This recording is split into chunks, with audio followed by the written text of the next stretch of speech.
రక్తంలో షుగర్ పెరిగితే ప్రమాదం. ఈ విషయం మనందరికీ తెలుసు. అందుకే షుగర్ ఉన్నప్పుడు రక్తంలో చక్కెర శాతం పెరగకుండా రోజు మందుల్ని మింగుతాం. ఆహార వ్యాయామాల విషయంలో తగిన జాగ్రత్తలు తీసుకుంటాం. కానీ రక్తంలో షుగర్ తగ్గితే ఈ పరిణామం గురించి మనలో చాలా మందికి అవగాహన అంతంత మాత్రమే. నిజానికి రక్తంలో షుగర్ పెరగడం కంటే తగ్గిపోవటం చాలా ప్రమాదకరమైన పరిస్థితి. కొన్నిసార్లు కోమాలోకి కూడా వెళ్లే ప్రమాదం ఉంటుంది. వైద్య పరిభాషలో లో గ్లూకోజ్ కోమా లేదా హైపోగ్లైసిమియాగా పిలిచే ఈ సమస్యను అధిగమించే మార్గాల గురించి ఇప్పుడు తెలుసుకుందాం.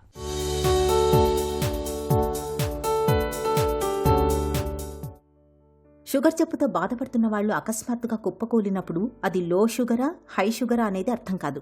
నిజానికి షుగర్ పెరిగినప్పుడు లేదా షుగర్ తగ్గినప్పుడు ఈ రెండు సందర్భాలలోనూ ఫస్ట్ ఎయిడ్ వేరుగా ఉంటుంది. లో షుగర్ అంటే రక్తంలో గ్లూకోజ్ తగ్గిపోయినప్పుడు ఒక్కసారిగా వణుకు, చెమటలు పట్టడం, ఆకలి ఎక్కువగా వేయడం, తల తిరగడం, గుండె వేగంగా కొట్టుకోవడం, స్పృహ కోల్పోవడం, మాట తడబడటం అనేవి కనిపిస్తుంటాయి. అదే రక్తంలో హై షుగర్ అంటే గ్లూకోజ్ పెరిగినప్పుడు ఎక్కువ దాహం, ఎక్కువ మూత్రం, నోరు ఎండిపోవడం, అలసట, శ్వాస వేగంగా తీసుకోవడం, మత్తుగా ఉండడం వంటి లక్షణాలు కనిపిస్తుంటాయి.